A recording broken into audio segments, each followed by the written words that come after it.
케임브리지 대학과 옥스퍼드 대학의 교수로서 16세기 영국 문학이라든지 나니아 연대기 이런 책들을 많이 저술하고 또 고통의 문제, 순전한 기독교 등 다수의 기독교 변증서를 저술한 C.S. 루이스 그 교수는 한때 무신론자였습니다.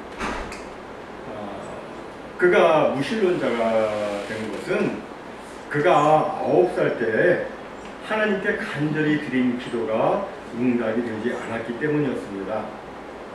이 소년 루이스는 암으로 고통당한 어머니를 보면서 하나님께 자기 어머니를 고쳐달라고 간절히 기도를 했습니다. 그런데 그의 어머니는 회복되지 못하고 결국 세상을 떠나고 맙니다. 이 일로 루이스는 하나님은 존재하지 않는다라고 생각하고 오랜 기간 무신론자로 살았습니다. 그러다가 오랜 사색과 연구 끝에 그는 하나님은 존재하시고 또 하나님은 근원적으로 선하시다 이런 결론을 내립니다. 그리고 하나님은 자연 질서를 파괴하면서까지 당신의 전능성을 과시하지 않으시며 그리고 인간의 고통은 타락한 인간이 하나님의 형상을 회복하도록 하는데 큰 효력이 있고 또 고난과 고통 때문에 인간은 세상에 안주할 마음을 내려놓고 영원한 하나님의 나라를 소망하게 된다는 그런 결론을 내립니다. 그런데 그런 그가 또 한 번 깊은 고통의 늪에 빠집니다. 그건 그가 쭉 독신으로 지내다가 인생의 황혼이 가까운 59세 나이에 조이라고 하는 여인을 만나서 결혼을 했는데 결혼한 지 3년 4개월 만에 이 사랑하는 아내가 또 암으로 죽었기 때문이었습니다. 이전부터 이 인간의 고통의 문제와 씨름하며 하나님의 근원적 선하심에 대해서 결론을 내렸지만 아내 조이의 죽음 앞에서 그는 너무도 힘들어 했습니다. 여기서 우리는 이런 생각을 해볼 수가 있습니다. 정말 하나님은 너무하시다. 어렸을 때 사랑하는 어머니가 암으로 돌아가시는 거 봤으면 됐지. 인생의 황혼기에 만난 사랑하는 아내가 또다시 암으로 죽는 것을 보게 하시다니 정말 하나님은 너무하시다. 이에 대해서 여러분은 어떻게 생각하시나요? 정말 하나님은 너무하신가요? 사람은 대체로 그런 상황이 되면 아마도 하나님에 대해서 분노하고 원망을 할 것입니다. 하나님이 암을 만든 것도 아니고 하나님이 암으로 죽게 하신 것도 아닌데 암과 아무 관계없는 하나님을 향해서 원망을 하면서 분개할 것입니다. 종종 어떤 사람들은 하나님을 오해해서 하나님이 병을 만들었다라고 생각을 하는데 그러나 우리 인간에게 치명적인 질병이 찾아온 것은 하나님 때문이 아니라 인간의 타락 때문이었습니다. 아담의 타락 이후부터 자연계의 질서는 완전히 깨지고 말았습니다. 그래서 땅에서는 가시와 엉겅퀴가 나고 독초가 나고 또 하늘과 땅과 바다와 강과 이 짐승과 벌레 등 모든 곳에 각종 병균이 서식하면서 사람들을 감염시켜 아프게 하고 있습니다. 정말이지 이 땅에 얼마나 많은 종류의 질병이 있는지 얼마나 많은 사람들이 각종 질병으로 고통을 당하고 있는지 이루 말할 수가 없습니다. 그럼 여러분 이렇게 질병으로 고통을 당할 때에는 어떻게 해야 합니까? 그것은 바로 예수님께 나아가 믿음의 손을 내미는 것입니다.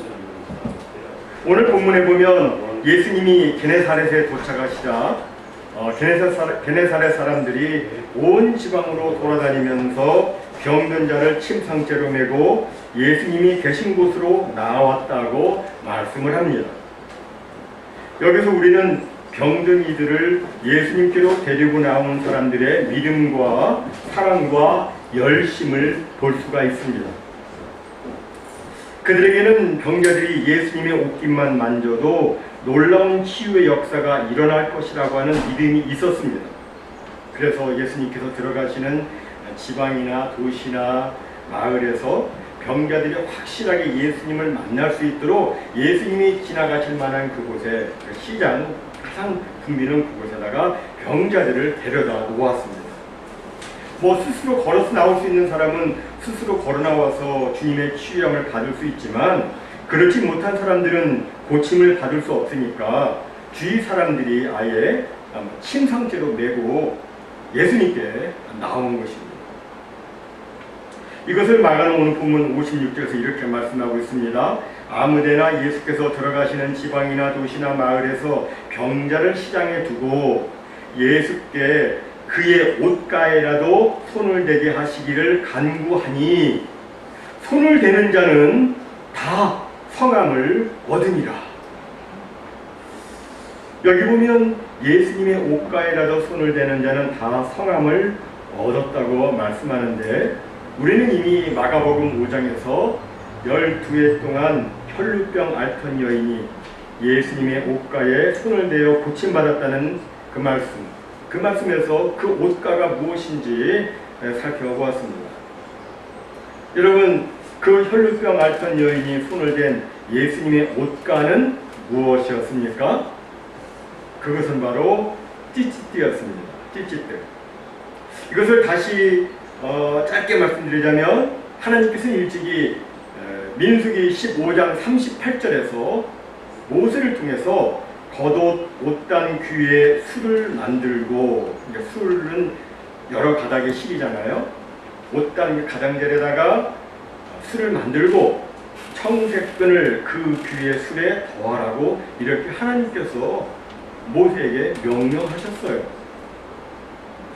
그 옷단 귀의 술이 히브리어 성경에 찌찌트로 나와 있어요. 이 찌찌트는 의로움을 상징하는 하얀 실에다가 순결과 하늘을 상징하는 청색끈을 더해서 만들었습니다. 구체적으로 어떻게 만들었냐면, 이 두 색깔의 실을 먼저 견매립을 하고, 그 다음에 청색끈을 흰 실 위에다가 7번을 감습니다. 그리고 또 견매립을 하고 청색끈을 8번 감습니다. 또다시 견매립을 하고 청색끈을 11번 감고, 그리고 또 견매립을 하고 청색끈을 13번 감습니다. 그리고 견매립을 하고 마무리해서 술을 밀어뜨렸습니다. 이렇게 감는 것은 히브리어 수 개념을 볼 때에 그 감은 숫자가 하늘 보좌에 계신 여호와는 거룩하시며 전능하시며 오직 하나인 여호와 한 분이시다 하는 것을 상징하고 있는 거예요. 이런 면에서 혈루병 여인이나 오늘 본문의 병자들이 예수님의 옷과 이 찌찌티에 손을 댔다는 것은 그들이 믿음의 손을 내밀어서 거룩하시고 전능하신 여호와 하나님을 붙잡았다는 그런 의미가 되는 것입니다. 그렇게 해서 그들이, 병자들이 고침을 받았는데, 그렇다면 여러분, 예수님은 누구십니까? 예수님은 하나님의 아들 그리스도, 곧 전능하신 하나님으로서 어떤 병도 다 고치시고, 누구든지 예수님과 접촉이 되기만 하면, 예수님을 믿음의 손으로 닿기만 하면 어떤 병도 다 고침받고, 예수님께서 그 어느 누구에 대해서도 완전한 구원자, 완전한 치료자이심을 이 마가복음의 저자 마가는 지금 말해주고 있는 겁니다. 그렇습니다. 누구든지 구주 예수님께 나와서 믿음의 손을 내밀면 성함을 얻고 구원을 얻는 것입니다. 그런데 문제가 하나 생기죠. 그것은 제가 설교 초반에 C.S. 루이스 이야기를 했는데, 그는 하나님께 나와서 간절히 기도를 했지만 그의 어머니도 그의 아내도 고침을 받지 못했습니다. 그래서 여러분, 우리는 이 부분을 어떻게 이해를 해야 할까요? 오늘날에도 기도를 해도 낫지 않는 경우가 종종 있는데, 이걸 보면서 우리는 이걸 어떻게 이해를 해야 할까요? 우리가 일반적 관점으로 보면 사람은 기본적으로 과로나 스트레스, 수면 부족이나 영양 부족 등으로 인해서 면역력이 약해질 때 병이 걸립니다. 그리고 어떤 특별한 병인군에 의해서 병이 생기기도 하고, 또 어떤 경우에는 죄 때문에 이유를 알 수 없는 병에 걸리기도 합니다.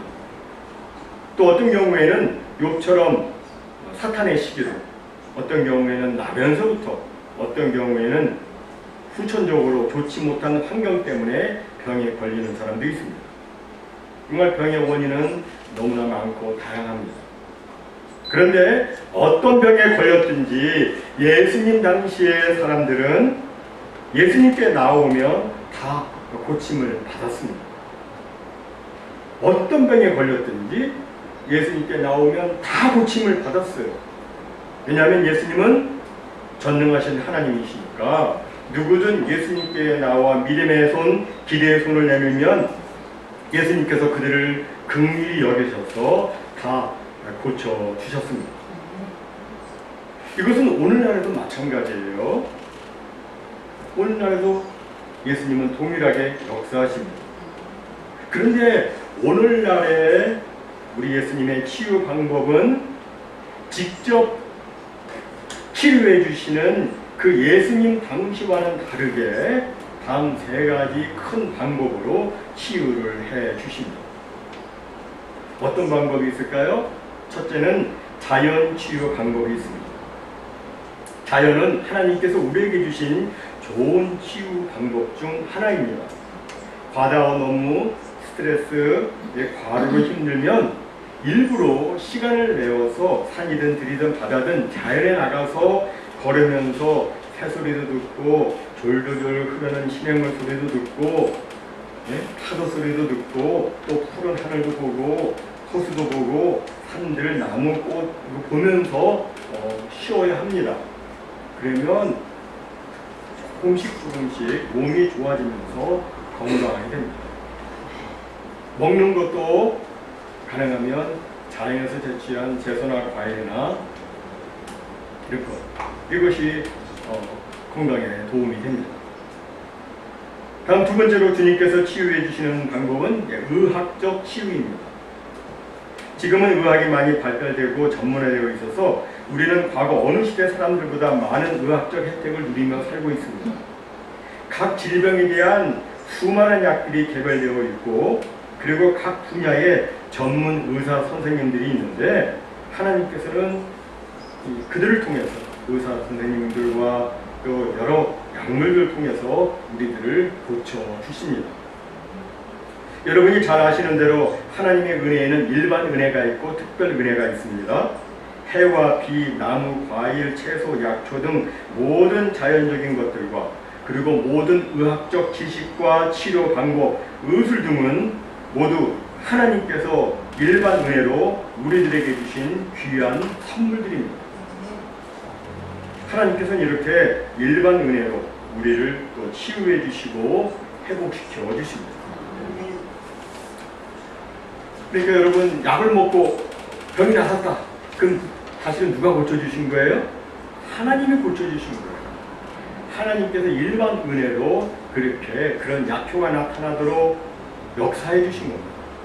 의사를 만나가지고 정말 적절한 진단과 처방을 받아가지고 병이 나섰다. 궁극적으로는 하나님께서 고쳐주신 거예요. 이제 또 마지막 세 번째로 하나님께서 치유해 주시는 방법은 하나님께서 직접 고쳐주시는 경우입니다. 이것은 아주 특별한 경우에 해당되는데, 자연 치유로도 안 되고 의학적 치유로도 안 될 때 하나님께서 우리의 간절한 기도를 들으시고 하나님께서 직접 고쳐주시는 경우가 있습니다. 이사야 선지자 당시 히스기야 왕은 죽을 병에 걸렸습니다. 그때 히스기야 왕은 어떻게 합니까?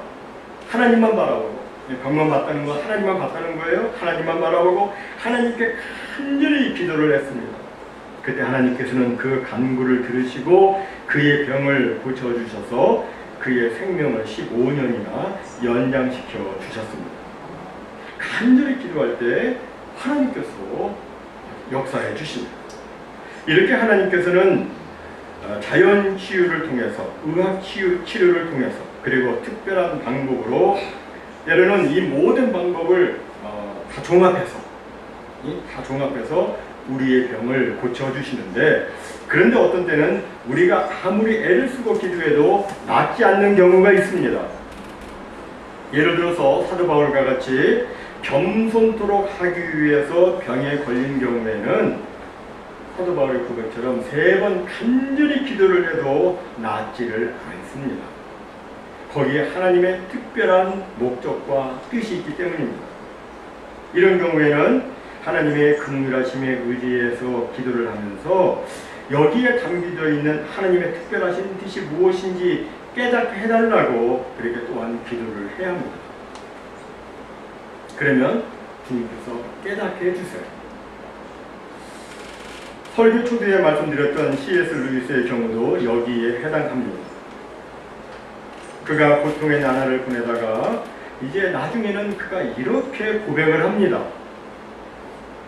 하나님은 우리 믿음이나 사랑의 자질을 알아보시려고 시험을 하시는 게 아니라 하나님은 이미 모든 것을 다 알고 계신다. 그러니까 다 알고 계신 하나님 왜 그렇게 하시겠느냐? 그럴 수 없다는 거겠죠? 모르는 쪽은 오히려 나였다. 하나님은 알고 계셨지만 나는 내가 의지하고 있던 성체, 내가 요새라고 생각하고 있던 것이 카드로 만든 집에 불과하다는 사실을 모르고 있었다. 카드, 이만한 카드 있잖아. 그렇게 그걸로 만든 그 집을 자기는 성체라고 여기고 있었는데 이걸 자기는 모르고 있었던 거죠. 하나님은 다 알고 계시는 겁니다. 내가 그 사실을 깨닫도록 하는 유일한 방법은 그것을 쳐서 무너뜨리는 것뿐이었다. 즉 그는 자신의 고통을 통해서 자신의 부족함과 연약함을 알게 되었던 것이고 자신의 그 실체를 그가 보게 되었던 겁니다. 그렇습니다. 고통은 우리로 하여금 모든 것을 다 내려놓게 하고 우리로 하여금 하나님 앞에서 진실하게 하게 만듭니다. 그리고 고통은 우리로 하여금 겸손하게 하며 우리로 하여금 영원한 천국을 바라보게 하고 그리고 주님 앞에 나오게 하는 도구가 되는 겁니다. 우리의 삶에 고통이 없으면 좋겠지만 그러나 사람은 고통이 없으면 잘 모릅니다. 자신의 실체를 모르고 자신이 이 땅에서 과연 어떤 목적을 가지고 살아야 할지를 모릅니다. 따라서 신자에게 있어서의 고통은 하나님의 뜻을 발견하게 하는 하나님의 음성을 듣게 하는 확성기인 것입니다. 과거 한국에 인기 있는 극작가로서 별이 빛나는 밤에 라는 그 유명 라디오 프로그램 DJ였던 오혜령 씨의 이야기입니다. 오혜령 씨는 연세대 영문과를 졸업하고 모교인 이화여고에서 교편 생활을 하다가 1977년에 큰 교통사고를 당하게 됩니다. 72시간 후에 의식을 겨우 되찾았지만 관상대동맥 경련증으로 그녀는 매일 생사의 경계로 떠밀리곤 했습니다. 조그만 과로에도 숨이 멎고 졸도를 했습니다. 그런데 그 다음에 1978년도에 위암과 임파선 암이란 청천벽력의 진단을 받게 됩니다. 그 의사는 3개월을 넘기기가 힘들다고 했습니다. 그녀는 어린 시절부터 숱한 질병의 고통 속에서 용케 살아왔는데 그것도 모자라 이런 고난을 당하게 되자 하나님께 항변을 했습니다. 하나님, 하나님 안에서 진리를 추구해온 제게 왜 매를 드십니까? 당신이 살아계시다면 말씀해 주십시오. 이 고통 중에 말씀해 주시지 않으면 당신을 믿지 못하겠나이다.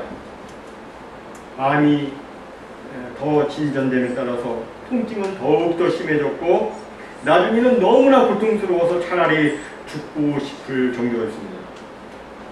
그리고 죽음을 기다리는 사람처럼 달력의 숫자에 빨간 색연필로 빗금을 쳐 나갔습니다.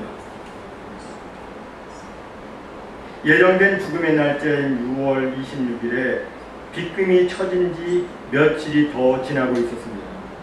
물만 먹어도 토하고 혈변을 보는 그런 고통이 계속되었습니다. 어느 날 정신이 몽롱해지기 시작했습니다.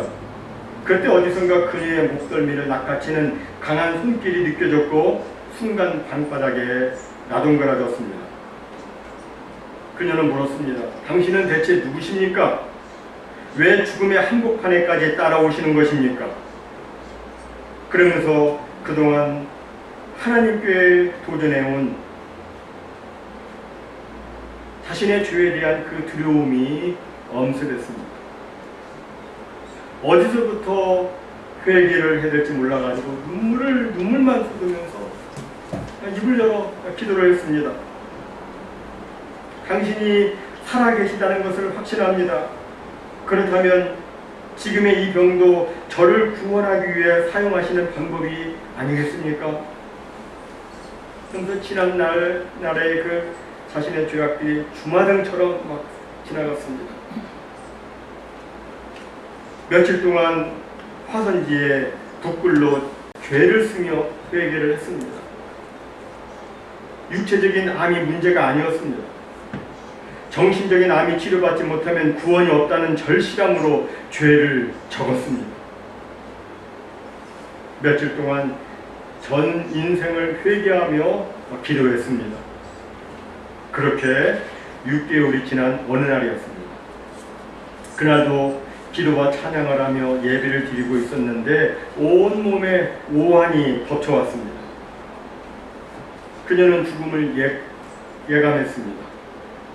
너무 추워가지고 이불깃을 잡아당기는데 겨드랑이에 잡히던 임파선 암 덩어리가 만져지지 않는 것이었습니다. 어깨에 있던 복숭아씨만한 먹물도 사라져버렸습니다. 또 복수로 차올랐던 배는 꺼져 있었습니다. 이후 그녀의 삶은 하나님 중심의 삶으로 변했습니다. 덤으로 얻은 인생을 소외된 사람들을 위해 살기로 결심을 한 것입니다. 그리고 남편 권오종 목사와 무위탁 노인을 돌보는 평화의 집을 개원하고 헌신적인 사역을 펼쳤습니다. 그녀는 이 고통을 통해서 자신을 본 곳이었고 그리고 자신을 향한 하나님의 뜻을 발견했던 것입니다. 사랑하는 성도 여러분, 주님은 전능하신 하나님이시기 때문에 우리가 주님을 믿고 주님 앞에 나아가 간구하면 자연적 치유와 의학적 치유와 그리고 특별한 방법으로 우리를 질병의 고통으로부터 자유케 해 주십니다. 이건 100% 확실합니다. 그러나 주님께서 원하시는 것은 우리의 단순한 병고침이 아니라 영육간의 온전히 상함을 입는 것이기에 주님께서는 우리가 주님의 뜻을 깨달아 알 때까지 우리가 나 자신을 내려놓고 온전한 하나님으로 서 있게 될 때까지 때로는 우리의 치유를 늦추실 때가 있습니다. 따라서 우리는 아플 때 주님 앞에 병 낫기를 위해서 간절히 기도도 해야 되지만 이를 통해서 하나님께서 나에게 말씀하시는 바가 무엇인지 깨달을 수 있도록 이를 위해서도 또한 하나님께 간절히 기도를 해야 되는 겁니다. 모쪼록 육신의 고통이든 정신적 고통이든 고통 속에 계신 분들은 주님 앞에 떨리는 마음으로 믿음으로 나아가서 기도의 손을 내밀어 치유함을 받으시기 바랍니다. 그리고 주변에 아픈 이들 많이 있는데 그들을 통째로 침상체로 그들을 주님께로 데리고 나와서 저들 또한 치유함을 받고 영육간의 성함을 받는 그런 놀라운 역사를 일으키는 그 귀한 은혜가 여러분의 삶 가운데 임하시기를 주님의 이름으로 축원합니다. 아멘.